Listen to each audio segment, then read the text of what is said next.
Perinad government higher secondary സ്കൂളിലെ SPC കേഡറ്റുകളുടെ passing out parade നടന്നു. Passing out പരേഡിന്റെ ഉദ്ഘാടനവും അഭിവാദ്യം സ്വീകരിക്കലും കൊല്ലം ജില്ലാ പഞ്ചായത്ത് അംഗം B. ജയന്തി നിർവഹിച്ചു.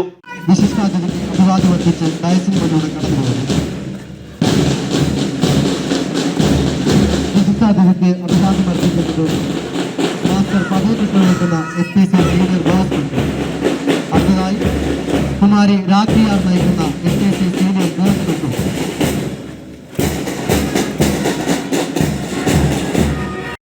ഇന്ന് ഒരു മുതിർന്ന SPCയുടെ കേഡറ്റുകളായിട്ട് ഇന്ന് നമ്മുടെ കേരളം മാറുമ്പോൾ ഈ കേരളത്തിൻ്റെ SPCയെ മാതൃകയാക്കിക്കൊണ്ട് നമ്മുടെ ദേശീയ തലത്തിൽ തന്നെ ഇന്ത്യയിലാകമാനം സ്കൂളുകളിൽ അവിടുന്ന് ആളുകൾ പോലീസ് ഡിപ്പാർട്ട്മെന്റും അതുപോലെ തന്നെ ആഭ്യന്തര വകുപ്പും ഗവൺമെന്റും ഒക്കെ ചേർന്നുകൊണ്ട് നമ്മുടെ കേരളത്തിലേക്ക് വരികയും ഇതിന്റെ പ്രവർത്തനത്തെ കണ്ടുപഠിക്കുകയും ഒക്കെ ചെയ്തുകൊണ്ട് അവരുടെ സംസ്ഥാനങ്ങളിലും ഇത്തരത്തിലുള്ള SPC സംവിധാനങ്ങൾ ചെയ്തു തുടങ്ങിയിട്ടുണ്ട്.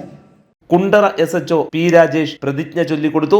Retired SI Daniel, PTA president Madathil Sunil, SMC chairman Sunilkumar, school principal Bindu, മുൻ PTA പ്രസിഡന്റ് സുരേഷ് ലാൽ തുടങ്ങിയവർ ചടങ്ങിൽ പങ്കെടുത്തു. കുണ്ടറ ഇരട്ട കൊലപാതക കേസ് തെളിയിച്ച SHO V. അനിൽകുമാറിനെ ചടങ്ങിൽ ആദരിച്ചു. News desk, Kerala prime today.